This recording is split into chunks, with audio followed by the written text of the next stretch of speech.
Figuring out my life was a journey, and it wasn't easy getting to where I am today. And this is a journey I would love to share with students and anyone that feels confused and or curious about the path of an English professor. We are going to take it back, way back to me being 8 years old. Now at 8 years old, I decided to move from Bangladesh all the way to America. Now, my parents at this point have always been very involved in my life. They've always encouraged me and influenced me to do my best and to always be successful. But they also paved a path for me without even realizing my purpose. This path consisted of me being two things: a doctor and engineer. I picked the latter. I picked being a doctor and kind of went with that path finally. Now we're going to fast forward to my freshman year of high school. Now, I had an epiphany at this point. I realized that being a doctor isn't for me. And at age 15, you were still trying to figure out yourself. And I knew what I wanted to pursue at this point. I knew what my purpose was based on my values, interests, and goals. My values included knowledge, curiosity, exploration, and books. Now, these could all be connected to my strengths of being a learner and being a collector of information, which all of this connects to my personal purpose, which is, in bigger terms, to engage the minds of future generations to explore the world and its art through the talents in collecting information through literature and being a learner of the world myself to educate. Now, this is just a fancier way of telling you I'm really into books, and I want it to be a big part of my life. Books and helping others. And these two things had led me to the career path that I am in now, which is being an English professor. Now, this path wasn't as easy as I thought it would be. First, I graduated Wekiva High School. Then I went to Valencia, and then I transferred to UCF. Now, at Valencia, I earned my associate's degree in arts, in my program being secondary education, and my major being secondary education in English language arts. Then I transferred to UCF, where I got multiple degrees. I pursued my bachelor's degree, which was in English literature. Then I pursued my master's degree, which was in English literary, cultural, and textual studies. And then I pursued a PhD in education, which specialized in reading education. Now, I know this all sounds like a lot, but it was all worth it, and you might be curious as though how much it all cost me. Well, I'll break it down for you. Since I lived in Florida and went to a university here, it cut down my cost by a lot. And I also lived with my parents, which also helped. Now, for my associates in arts, it cost me around $11,492.72 in total, and I got financial aid of $14,000.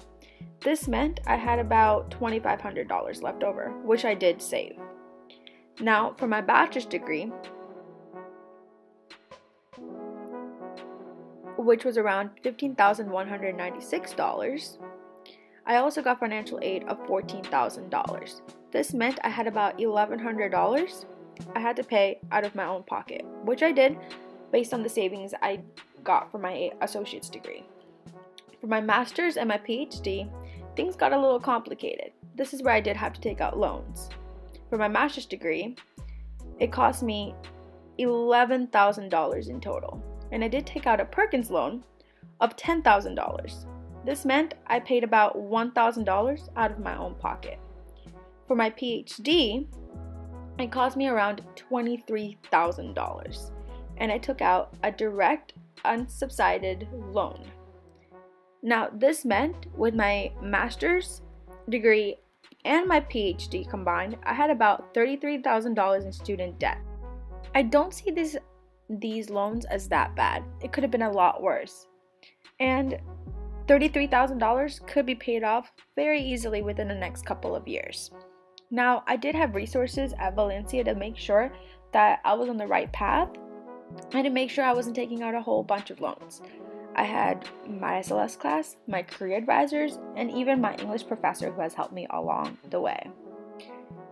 Now, money, don't let that scare you off. It is possible to finish and do it. And You might be in debt sometimes, but it's okay. It's all worth it.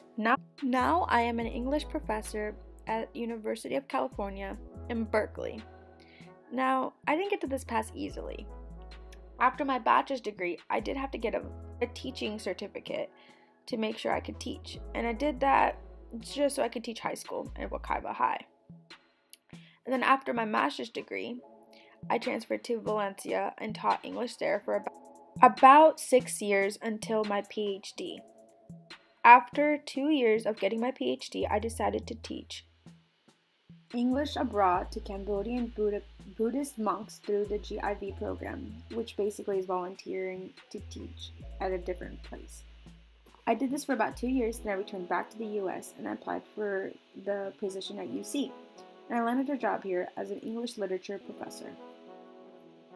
And here, my duties now include delivering lectures, developing and grading test papers, helping students develop their grammar and composition skills, and analyzing books, and overall interacting with students and peers, and as well as conducting research to publish.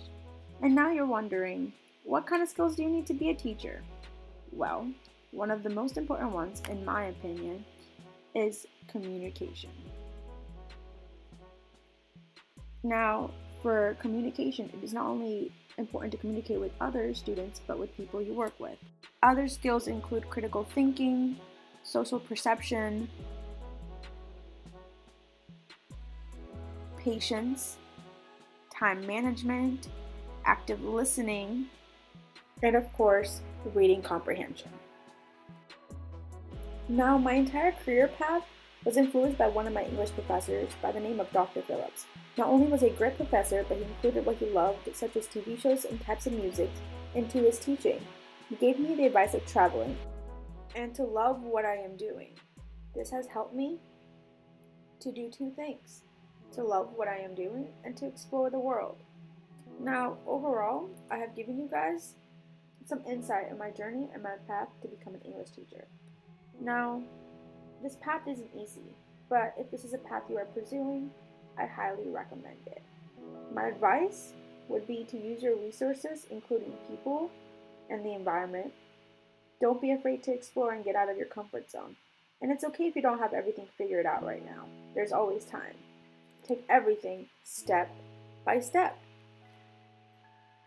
Well, that concludes this presentation.